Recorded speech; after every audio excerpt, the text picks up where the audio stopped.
Dahil sa mga pagbaha, nagpatupad na ng forced evacuation sa mga bayan ng Madalag at Alibo.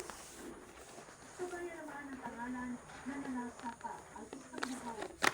Natuklap ang mga bubong at sira rin ang ilang establishmento.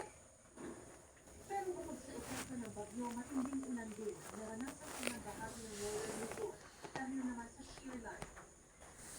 Sa Tuguegarao City, umapaw ang Sinakanawan River habang tumaas din ang Tuguegarao River kaya binaha ang ilang bayan. Inulan din ang ilang bahagi ng Isabela na nagpabaha sa ilang maisan at palayan. Nakaranas din ng malakas na ulan ng Isabela ng Aurora na lubog sa baha at ilang kalsada. Pansamantala rin sa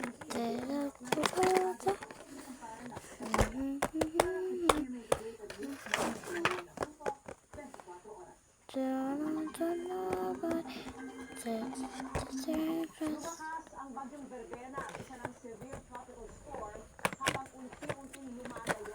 Oh my gosh. Let's me close my eyes. Hilagang-hilangan ng Pag-asa Island. Ayon pa sa Pag-asa, posibleng bukas ng madaling araw ay nasa area responsibility. Sa ngayon, nakataas pa rin ang signal number 1 sa Kalayaan Islands kung saan posible pa rin ang pabugso-bugsong hangin. Maaari pa rin maka-apekto sa ilang bahagi ng bansa ang trough o extension ng bagyong Verbena. Patuloy rin ang pag-irag ng shear line na banggaan ng Amihan at Easterlies.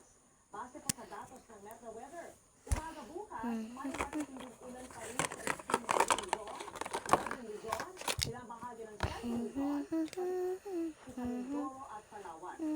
Sa hapon, mas malaking bahagi na ng Luzon ang umulanin. May malalakas na ulan pa rin na pwedeng magpabaha o magdulot ng landslide.